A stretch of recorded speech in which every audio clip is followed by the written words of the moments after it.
kind of culture that I was saturated in was one of, hey, dreams don't really happen. You need a real job. So I went right into teaching right after that because I didn't know what to do. I had a passion and I had a kind of creative sense of identity, but then I was told to kind of put that in a little box and put it away and never really talk about it and, quote unquote, grow up and get a real job. But I also didn't even process that until much later in my life, which is kind of where my reinvention comes from, was actually opening that box, understanding that, connecting with the parts of myself that do feel like creativity and joy and, abundance and fullness, and doing it later. Hello. Welcome to another episode of Adeptus On-Air. I am again your host, Mike Hoffman, and today I am joined by actor, musician, and reinvention coach, Adam LaSalle. Adam, how you doing today? I'm doing great. Thank you so much for having me. Of course, I said hello right as you were sipping that coffee. I know. I did time that poorly. That was on me. Yeah, that was on me. Right off the bat, we're off to a shaky start. We got to do better. We're going to get it back. All right, good. I appreciate you coming on. Just to let everyone know a little bit about you, as I said, actor, musician, reinvention coach, kind of adjusted his career path, stable teaching career to chase the dream to become an actor. You've had guest starring roles on NBC Chicago Fire, numerous commercials, off-Broadway, voiceover work for campaigns like McDonald's. Along the way, you've navigated fear, risk, and the messy path of creative reinvention, which gets you into the realm of reinvention coach, which is something I definitely want to focus on. Totally. But it sounds like it's been a fun ride. In retrospect, yes. In the moment, it was terrifying. Yeah. But I'm grateful that it all worked out, and I'm kind of working to make sure that it continues to work out. Yeah. So let's start with when you were a teacher. So what did you teach? Oh, I kind of taught a little bit of everything. I started my journey as a middle school English teacher. And then due to the teacher shortage, I was moved into 7th and 8th grade pre-algebra. Oh. Luckily, that was only a year. So I think the students and myself were both grateful. It was only a single year of that. Yeah. And then I moved into kind of a variety of high school, middle school music classes. And so high school choir, music history. I played piano for choruses and different classes. And so kind of every variation of composition, audition technique, music theory, etc. And that's kind of where most of my teaching is from, is kind of the high school choir. Were you a drama kid when you were in high school? If it's not obvious, yes. I was an absolute theater nerd. It's where I found all of my people, or in the kind of theater wing of my high school. So what was your most memorable role back in the day? I like to think, at least profound for me, I was a 15-year-old Tevye in Fiddler on the Roof. I got very, very lucky, though, that 2 weeks before opening night, my braces came off. So luckily, Tevye did not have braces. I don't remember an Anatikva, I believe it was the name of the city. I don't believe those people were wearing braces. Yes, a little ahead of his time, but luckily it all worked out before opening night. Yeah, well, listen, you got a Jewish guy you're talking to, so I basically know the entire Fiddler soundtrack. Oh, cheers. Yeah, had you said Joseph and the Amazing Technicolor Dreamcoat, that would have been the two I know. So Yep. So there exactly. You go. Also good. So you did that, and then obviously at that point you weren't really interested in pursuing acting, I imagine. Well, actually, I was deeply invested in that. That's kind of part of my journey. Was I was so wildly fortunate to have grown up outside of New York City, and so I had access to the theater capital of the world, or arguably one of them. And so, but the bubble that I grew up in, kind of a small town in the Hudson Valley, is that we didn't understand that there was a life, that people actually did the arts. Is that I was encouraged, with the exception of a small group of theater teachers and artists and dance teachers and voice teachers who were connected to the, now I understand, connected to the industry in a real way. The bubble that I grew up in is that you do that for fun, but then you grow up and you get a real job. Right. And so by the time I got to my senior year of high school, as fortunate as I was to go to a high school that had an arts program, that I was lucky enough to do a school musical or to play an instrument or play in the jazz band, the kind of culture that I was saturated in was one of, hey, dreams don't really happen. Yeah. You need a real job. So I went right into teaching right after that because I didn't know what to do. I had a passion and I had a kind of creative sense of identity, but then I was told to kind of put that in a little box and put it away and never really talk about it and, quote unquote, grow up and get a real job. And so But I also didn't even process that until much later in my life, which is kind of where my reinvention comes from, was actually opening that box, understanding that, connecting with the parts of myself that do feel like creativity and joy and, abundance and fullness, and doing it later. So yeah, I was a passionate theater kid that killed that dream when I was 17, 18. It's funny because when you talk about, real job, it's funny you say that. I deal with a lot, and you're talking to an accounting firm right now. So we do tax work, and we work with a lot of what I call creatives. And I deal with a lot of content creators, now with social media, content creation being such a big thing. And there are a lot of, 20 somethings, 30 somethings. And so I called one of them last week with one of my staff people here. And I said the comment, we're explaining the difference between working independently or having a W-2 type job. And I said, what was your last real job? And the phrase you just used, real job, my staff was making fun of me after. Did you just say that their job now wasn't real? I said, no, but I just meant a structured, but you're right. There's that perception that the arts and entertainment is fun, but it's not a real job, like you being a teacher, me being an accountant and things like that. So I think you got to get over that hurdle to say, okay, maybe I can make this work. Absolutely. In a non-real job.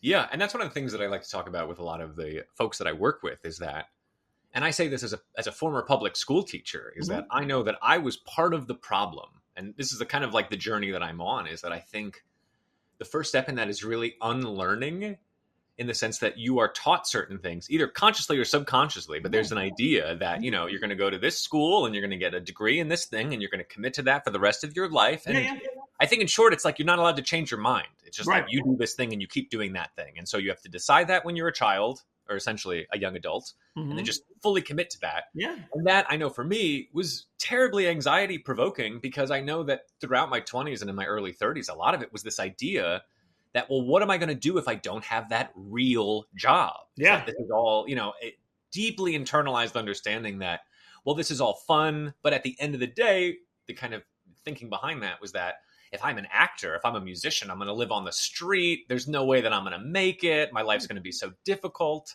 Well, let's face it. You live in the city now, correct? I do. So I imagine you have rent. I imagine you have utilities. I imagine you want to eat a few times a day. So, as unreal as this job is, it needs to be real enough that you can support yourself and whoever else you need to support. And I think that's what makes, what someone like you does, so gutsy in a good way, because, there's something at stake. Yeah. Yeah. I would agree with that. I think that I'm very fortunate that I have the most supportive partner in the whole wide world. And so I have a fiance who I love with all of my heart and more. And one of the things that she is supportive of my creative dreams as well. And so part of that is understanding that there is an ebb and flow to this work. And that's something too, that I think it took me a lot of unlearning to understand, that when you're a creative freelancer, you just, it's what you sign up for, is that there's a great deal of risk, but there's also a great deal of payoff. And so what that means is that, money might be tight here and there. You might have a lot of side hustles. You might have ways, but at the same time, if you're keeping that big dream alive, or that why strong, at least for me, is that, I was fortunate that I was a public school teacher for almost a decade, and then I kind of transitioned out of that. And a lot of that was understanding that, because everyone was saying, oh, this is going to be so hard. It's going to be so difficult. It's a tough industry. And I would hope most people kind of know that. Like we don't need more reinforcement of that. So that's like, other people being like, oh, it's going to be hard. It's going to be hard. It's going to be hard. And I just try my best to kind of distance myself from that idea that it's just part of the journey. Like, this is what I signed up for. I know that I'm not going to get every gig. I know that certain months are going to be tougher than others. I also know that you book that one gig and that might be 3 months rent in a single moment. Like you just have no idea how these things work out. And so you just kind of roll with the punches, I guess, is the best thing I could say, is that you find a way to make it work. Yeah. Now, does your fiance, I'm going to use my air quotes, have a real job? She does. She does have. So that helps also. So she has a stability of a twice a month check coming in. So if you have a month where it's not, and vice versa. So. Yeah. And that's something that we had spoken about very early on in our relationship, is that I also tried, when we first met, is that I wasn't doing particularly well in my creative life. And so I had a real job. And so I was just going to work, doing my thing. I was doing an audition here and there. I might have been playing a piano gig here and there. But that to me, and I guess it's a mindset thing, is that like, even though I had a full-time job that was paying me a salary and benefits, that was still a side hustle to me. That was just the thing that supports the dream. And so when that day came, that an opportunity presented itself after X amount of auditions, and then I was able to fully commit to that and take a leap into it. Yeah. I was able to say, hey, I need to put in my 2 weeks. I have to go follow my dreams and do my thing now. And so that's a part of it too, is that I don't see a lot of ego in those kind of full-time jobs or, tons of side hustles. Again, to me, it's just part of that journey. You're going to take on jobs you love, jobs you dislike, jobs that could wreck you, but you just had to keep it at a distance and say, hey, this is just fuel for the fire. Like this is just helping me get to where I need to go. Yeah. But it definitely helps to have a partner that gets it, as well as also we kind of share that responsibility. Right. And we deal with, like I said, a lot of creatives, and the ones that are in the entertainment or the music industry, also have to have a very, you have to have a thick, you have a thickness to you, because there is a lot of rejection that comes with it. I mean, every job comes with rejection, whether it's me trying to get a client and not getting the job or something like that. But I still have I go back to what I'm doing. If you don't get that job, that was hopefully, like you said, going to be your next 3 months. That was going to be that off-Broadway run, or that was going to be something. You don't get it. It's like you don't have something to necessarily turn back to, which puts you under more pressure, which makes every audition, every contact, that much more important. Yes, and the only thing I would tweak about that is that, and this is just my kind of personal take on this, but for me, what I realized is that when I put all the pressure on myself that I had to get it, or I had to secure this opportunity, it's that those are the ones that I totally messed up. Like, of course, you're putting more pressure on yourself. Yeah, exactly. And I think that when I walked into those rooms, I just came off as desperate. Like, I just was like, please, I need this job. Yeah. And so I think there's kind of merit to that sense of like balancing your life with other opportunities. Agreed. It also puts it in perspective. Like the thing that I think some people in my life who might not be in the creative freelancing world is that sometimes I tell them about my life and they go, oh, how cool. You're on the road for this amount of time and you're seeing these places. But there's a human element to that too. It's like, yeah, I've missed weddings. I've missed birthdays. I've missed holidays because and so like, grass is always greener kind of stuff. It's like, it's just navigating all of it. The little things that, we appreciate because we're here for everything, and, when you have kids, you don't miss a soccer game, you don't miss a dance recital. But, exactly. If you're doing a 3-month gig in Milwaukee, you might miss your best friend's wedding. You might miss, when you have kids, those things. Yeah. Yeah. And I've always admired that about people in that, because, you have to be able to, I don't want to say risk reward, because it's not necessarily risk, but, with the reward of securing that gig, it does come a sacrifice. And I think a lot of people don't see that. They just, like you said, they just see the glamour of, being on the stage and, all that kind of stuff, which, obviously that's what you wanted your entire life. That's what you've worked so hard for. Yeah. But then when you get there, you're like, oh crap, but now that's great, but here's the downside of it. And then you might not realize the downside until that downside presents itself.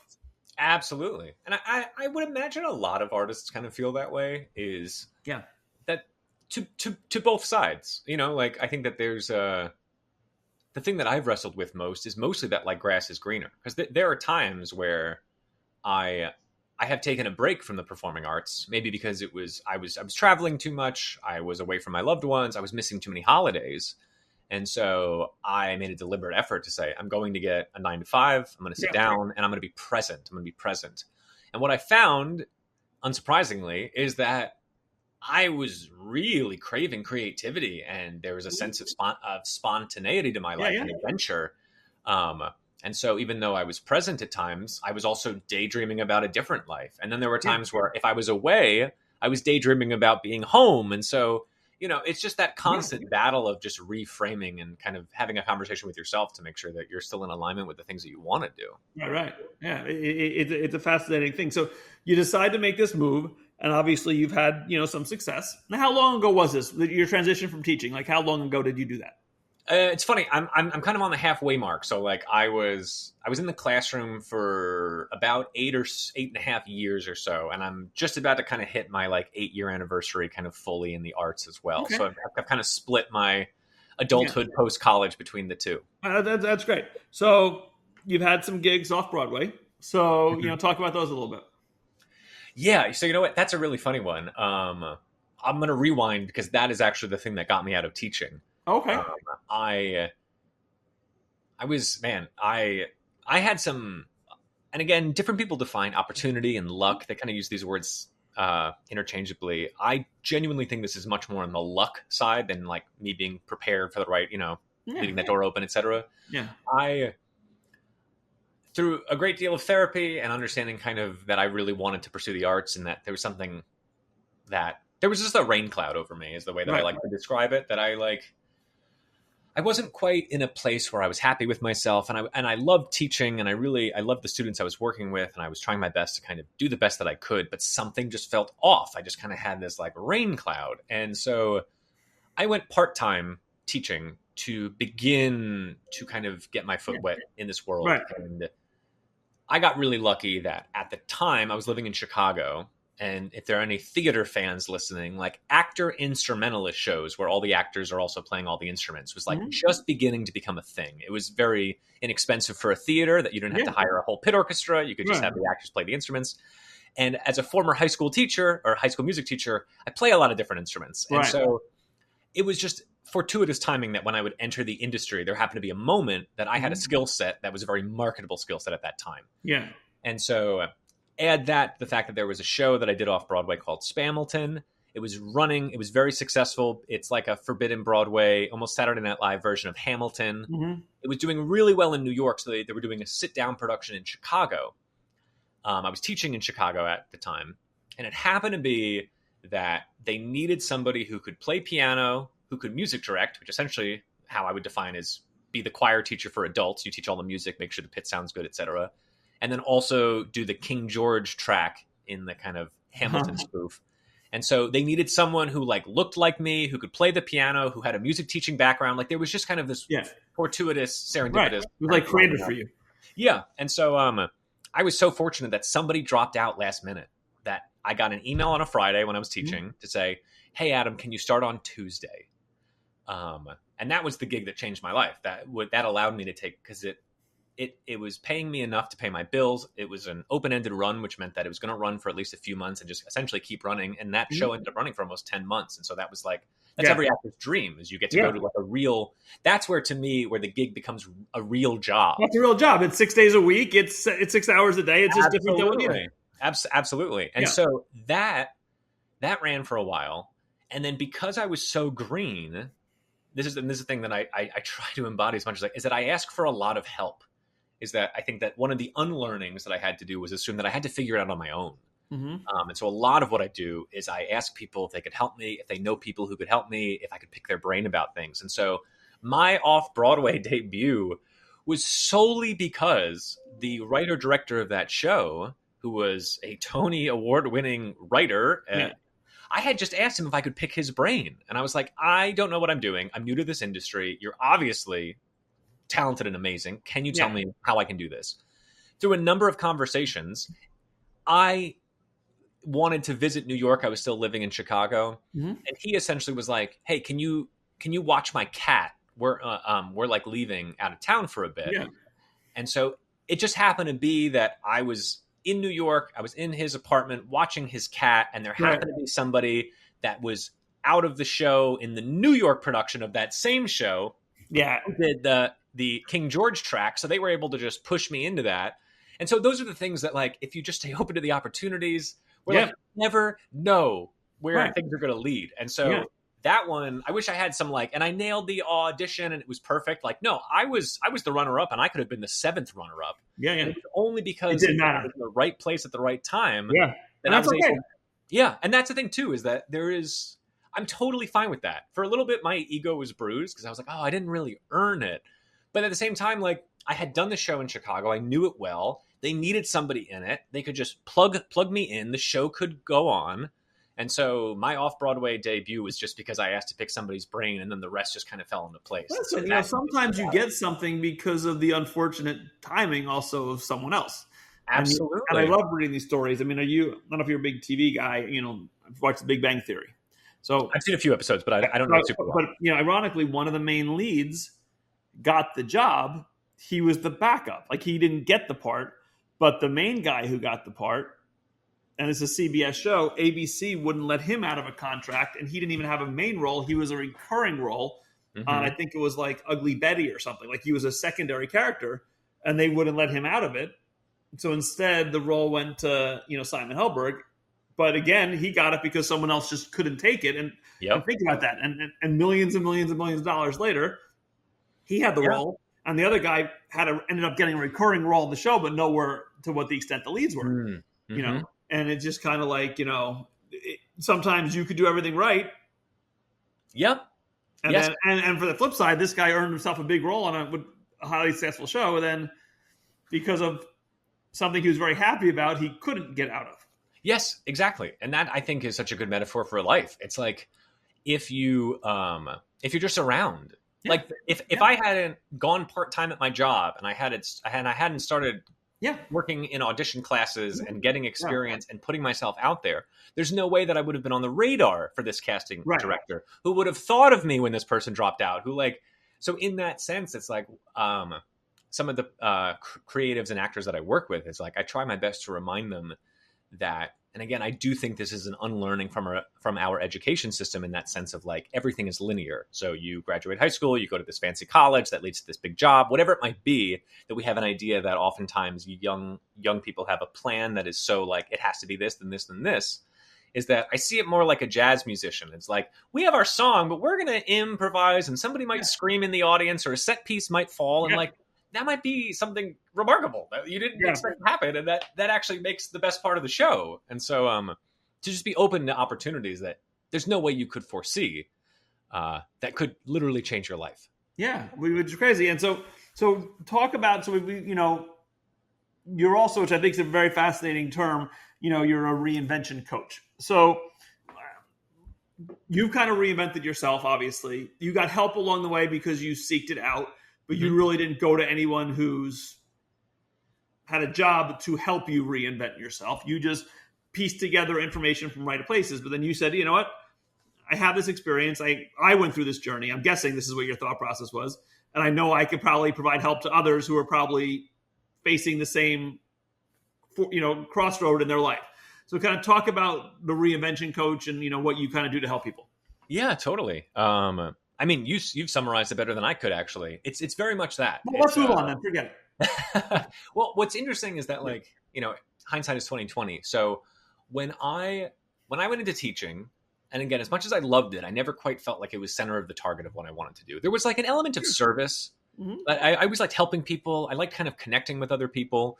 But in the classroom setting, it just didn't quite vibe for me. Like one human being kind of lecturing to 25, let's say, like it just didn't quite work. I was like, I can't connect with everyone. Like clearly people are falling through the cracks. I mean, anyone who's ever led a meeting, it's like people are on their phone, they're bored. Like you just, one-on-one is, to me, there's just something special about that. And so when I got my master's and I could kind of choose any topic to study, I did my research on, can you teach passion?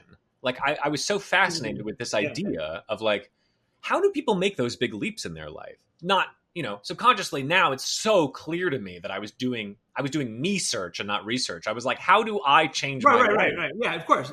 And so there was a selfish motivation behind it. Exactly. And so one of the big takeaways from the data that I was kind of crunching was essentially modeling is really important.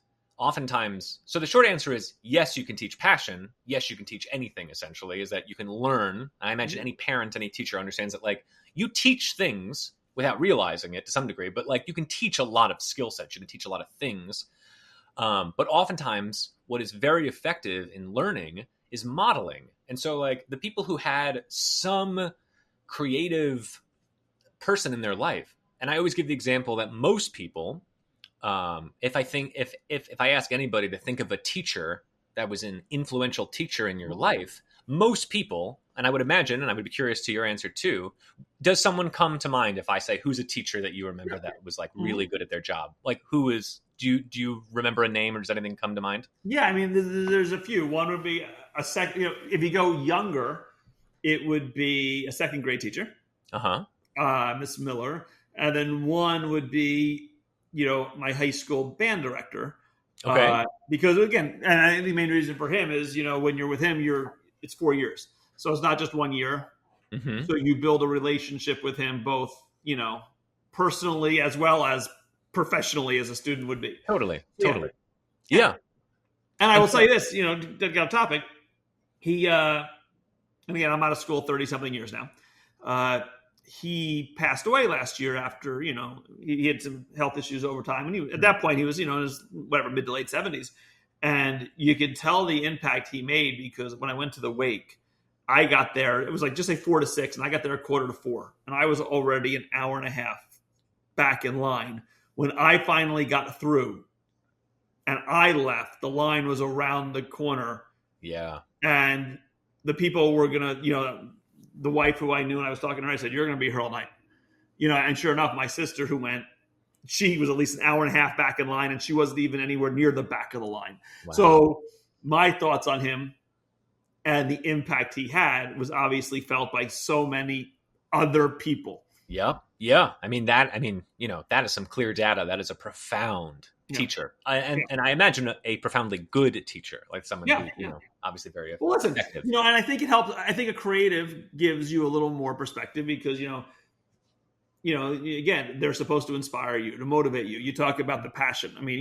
Listen, it's, when you're a musician or something like that, and I would hardly call myself a musician. I played an instrument, as opposed to you, who I would call a musician. Oh, wait. We need to wait. Why wouldn't you identify as a musician?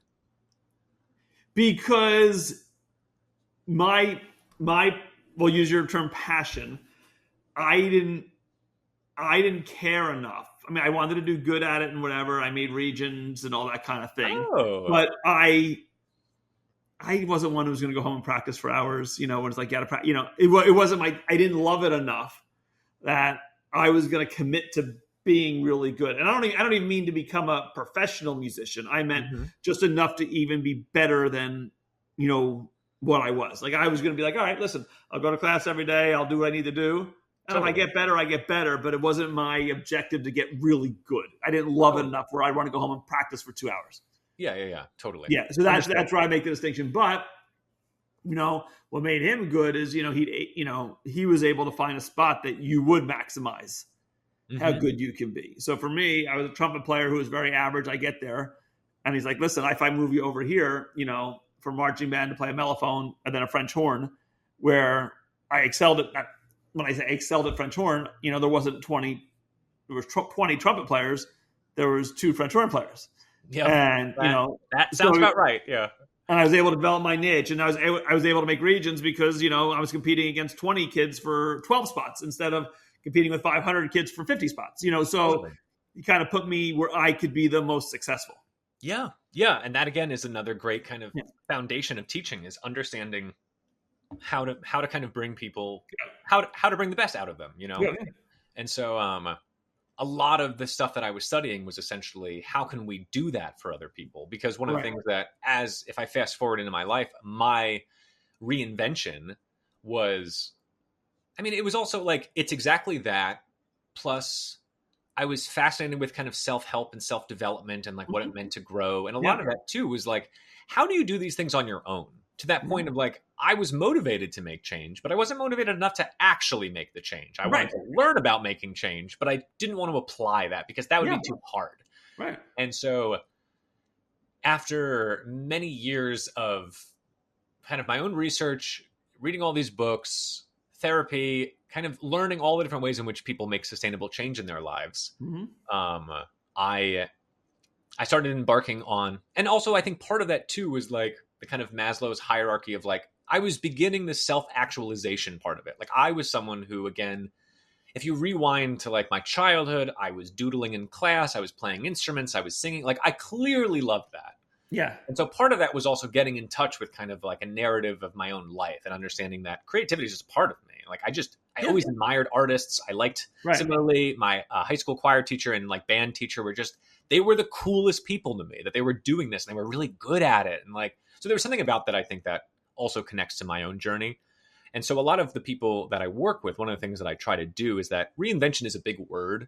And to some people, it intimidates them, reasonably so, because it's asking you to really kind of, turn over every stone and go, what do I really care about? Who am I at this stage of my life? Right. And what I try my best to do is I kind of take my educational background, curriculum building background with the research I've done, as well as my own journey, to say like and also getting certified as like a professional coach of like how to hold space for people, how to have a meaningful conversation with people, how to kind of, not necessarily motivate them, but help them on their journey, whatever that might be, to your point of your teacher that was able to find your skill sets and make sure to, kind of embolden them. And so my journey is, the long-winded way of saying what you already said is like taking what I've learned in all of my skill sets and trying to cram it into one curriculum with every person I work with to kind of understand what they want to do, what they care about, what they value, and the impact they want to make on the world. Yeah. And I also think that as adults, at least for me, is that, and I am certainly a huge advocate for therapy. In my experience, for me, is that I didn't necessarily need to look backwards. I didn't need to unpack trauma. I really just needed some sense of like momentum and forward movement and kind of action. And so a lot of what I do is honoring when a mental health professional might be needed and to say, hey, understand that I'm going to stay in my lane. But for the people that kind of have what I would call their own rain cloud, it's like, I just don't feel like I'm connecting. I don't really love this. I don't but I can't quite get it. And so in our adulthood, I want to give people room to like experience that, to verbally process it, and then figure out a game plan that is specific to them that I like to call a kind of like personalized curriculum to get them where they need to go. And so that's kind of the heart of what I do. It's an interesting concept because, you hear the terms, life coach, which I guess there's, I think some compatibility there between what that is and what you do, but yours is, it's interesting because yours is kind of having a different twist. Like, a lot of life coaches are, industry, not want to say industry specific, but are designed to help you kind of grow in your industry. Totally. And some are different, and some are probably more like you, where it's kind of like, let's figure out where you want to be and let's help you get there. Yes. And I don't mean where you want to be. You could say, well, I'm a lawyer, I want to become a partner. I don't mean that. I mean, I'm here and I want to somehow get here and there's no direct path. It's a zigzag road, but what's the best way to get there where you don't, crash off the road? Exactly. And one of the things that I found really kind of striking was that when I was looking for, I guess, what I am now, when I was looking for whatever version of this is that I know for me, I was totally turned off by the word life coach. I was like, this is a scam. You're just trying to sell me a book or a course I don't need or give me a mantra. I was like, blah, blah, blah. Where one of the things that I'm really hoping to do in the work that I'm doing, which is why, even the word coach, I think is such a load. Like, there are business coaches, there are life coaches, there are, there's that word means so many things to different people. And so even people who I work with in a coaching setting, they think it's a consulting, they think it's like career advice. And I have to kind of tell them, I was like, hey, this actually is something that kind of like the way that I like to describe it is it exists between therapy and artistry. It's like kind of to that point of like, we're going to get into that messy middle ground. But this is probably like nothing you've quite done before. Right. But it's really taking people. And again, it could be a lawyer who wants to be partner, but part of my job is undercovering like, what is that? Like, is it a financial thing? Is it an independence thing? Is it a self-worth thing? Like, let's make sure that we're leading the life that we want. And again, I just think that most of the people that I work with, like a huge theme is that a lot of folks, myself included, are on deep autopilot. Like, we have a rhythm, we have a cadence in which we kind of live our lives. And like to say, I need to stop or I need to pause to reflect is like, I don't have time for that. I have too many things I need to do, blah, blah, blah. And so a lot of it, the first thing that we really work on is just slowing down to actually think about our lives, which for a lot of people is pretty terrifying, myself included, because it means that you have to wrestle with decisions you've made and where you are and where you'd like to go and all these things. But I think it's two things. It's empowering. Yeah, I think and I can talk about this for hours, but I think the autopilot thing's part of it. But it was, I think, at least from my perspective, as an outsider to this, you said this too, and I think this is the bigger aspect. I think we touched on it earlier, and it's the financial side. Yeah. Because I think a lot of people would chase a dream, would quit their autopilot job that they've been doing for 20 years if they didn't worry about, the two kids, the wife, the mortgage, totally, and so forth like that. So I think a lot of it is driven by, I can't afford to find my passion. Yeah. Because really my other passion is providing for myself, my family, that kind of thing. And, I think that's the risk. I mean, you're wonderful that you have the support of your partner who's willing to, support that. The flip side of that is, and listen, maybe you'll secure a part, like you say, can be life-changing, put your face somewhere else, which is a great goal. And I admire you for seeking that. Or the flip side of that is if you weren't doing that the last 6 years, you'd be 6 years more into a pension. Mm-hmm. It's the stable approach. It's not the right approach. I think that's what I think a lot of people struggle with. And me being in the accounting perspective, a lot of times I talk to people about, choices, and everything, I've mentioned this on a few other podcasts before, the opportunity cost concept, there's an opportunity cost for you to chase your dreams. It comes with a lot of value, but every decision you make comes with an opportunity cost of what you're not doing instead. Yep. You talked about it before. You're doing a job in, Milwaukee, Chicago. That's great. The opportunity cost is you're missing your buddy's wedding. Exactly. So all of these costs aren't necessarily monetary, but it's really what you're giving up. So, yes. I admire you for moving forward and trying something. It's something I would never have I'll call it guts to do, because I would fear the opportunity cost side more than I would crave the potential reward. Totally. And it's interesting because this would be something that if I was working with you as a client, if we were kind of in this together, there's something that what I hear in that, which I completely understand, is that, just to rewind, like, yes, people have responsibilities. And that's the thing too, is that the work that I do, and also what, again, going back to the research that I've done, is that what I hope to model for other people is that this was a very long strategic move to that point of, never did I quit my job abruptly and just say, I'm going to be a famous actor one day, move to LA. And like it was very slow moving. Yeah. I didn't move until I had a savings where I felt like I was able to do this before, when I was single, before I had a partner, before I had any real stability in my life.